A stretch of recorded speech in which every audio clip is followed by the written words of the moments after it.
শামশেরগঞ্জের নতুন ডাকবাংলায় উচ্ছেদ অভিযান জাতীয় সড়ক কর্তৃপক্ষের ফ্লাইওভার নির্মাণের উদ্যোগ হিসেবে সমস্ত দোকানপাট, ব্যবসায়িক প্রতিষ্ঠান, হোটেল সহ অবৈধ নির্মাণ ভেঙে ফেলা শুরু হয়েছে আজ মঙ্গলবার থেকেই। উল্লেখ করা যেতে পারে, গত 10 দিন আগে শেষবারের মতো সমস্ত ব্যবসায়ীদের ওয়ার্নিং দেওয়া হয়েছিল এনএইচ কর্তৃপক্ষের পক্ষ থেকে। ফ্লাইওভার নির্মাণ করার জন্য সমস্ত ব্যবসায়িক প্রতিষ্ঠান নিজে থেকে সরিয়ে নেওয়ার নির্দেশনা প্রদান করা হয়েছিল। নির্দেশ আসার পরে অনেকেই নিজেদের দোকানপাট সরিয়ে নিলেও অনেকেই ব্যবসা করছিলেন, কিন্তু 10 দিন অতিবাহিত হতে না হতেই মঙ্গলবার সকাল থেকে জেসিবি নিয়ে ভাঙচুর প্রক্রিয়া শুরু করে জাতীয় সড়ক কর্তৃপক্ষ। সমস্ত দোকানপাট এবং ব্যবসায়িক প্রতিষ্ঠান ভেঙে ফেলা হচ্ছে। সূত্রের খবর, পুজোর আগেই শুরু হবে ফ্লাইওভার নির্মাণের কাজ। উচ্ছেদ অভিযানে প্রায় 3 শতাধিক দোকানপাট ভেঙে ফেলা হচ্ছে। জাতীয় সড়কের জায়গায় রয়েছে একটি মন্দির এবং 2টি মসজিদ। যদিও দোকানপাট উচ্ছেদ করা হলেও এখনো পর্যন্ত মন্দির এবং মসজিদের ব্যাপারে কোনো রকম সিদ্ধান্ত নেওয়া হয়নি বলেই জানিয়েছেন টোল ট্যাক্স এবং 12 নম্বর জাতীয় সড়কের কর্মকর্তারা। আজকে আমাদের ডাকবাংলা পুরোটা ভাঙা ক্লিয়ার করার চেষ্টা করব। আজকে না হলে আবার কালকেও ভাঙবো আমরা।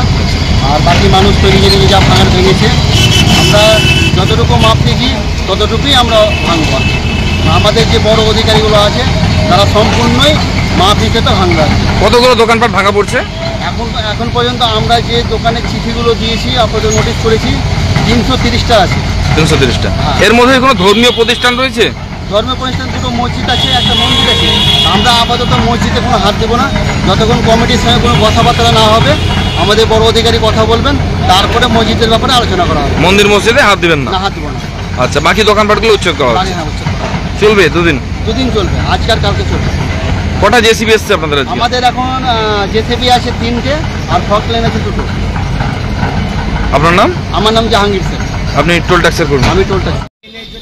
12 যে নোটিশ দিয়েছিল সব দোকানদারকে যে 10 দিনের মধ্যে এগুলো সব আপনারা এখান থেকে সরিয়ে নেন। অনেকেই অনেক জায়গা সরিয়ে নিয়েছে সময় শেষ হওয়ার জন্য। আজকে এনএইচ 12 তাদের জিসিবি প্রশাসন নিয়েছে, সব ভাঙচুর শুরু করেছে ডাকবাংলা। কতগুলো দোকানপাট ভাঙা পড়ছে মোটামুটি? আনুমানিক যা দেখতে পাচ্ছি আমরা এখানে প্রায় 300 প্লাস দোকান সব ভাঙা পড়ছে। জেসিবি নিয়ে এসে ভেঙে দেওয়া হচ্ছে? জেসিবি নিয়ে ভেঙে দেওয়া। এখন তো 6টা জেসিবি দেখতে পাচ্ছি, আরও হয়তো ভবিষ্যতে আসবে। এখন ভাঙন চলছে। ভাঙচুরের কারণটা কি? ভাঙছে যেখানে আপনার শুনে আসছি নাকি ফ্লাইওভার হবে। ন্যাশনাল 12 যে জায়গাগুলো আছে সেগুলো ক্লিয়ার করতে হবে। এবং ন্যাশনাল 12 জায়গাগুলো অনেকে বেদখল হয়েছিল ন্যাশনাল 12 কাছ থেকে, সব দখল করে ছোটো ছোটো ঘুন্ডি করে সংসার চালাচ্ছিল। আজকে তারা ভাঙচুর হলো, সব কমপ্লিট করছে আর কি। ব্যবসায়ীরা আপাতত কোথায় যাচ্ছেন? এখন আপাতত কোথায় যাবে কোনো কিনারা পাচ্ছে না। এখন প্রশাসন এই যে ফুটপাতে যে ব্যবসায়িকরা ছিল তারাকে কোথায় বসাবে সেটা প্রশাসনের ব্যাপার। এখন আপাতত ভাঙছে, এখন প্রশাসন যেখানে বসাবে বসবে।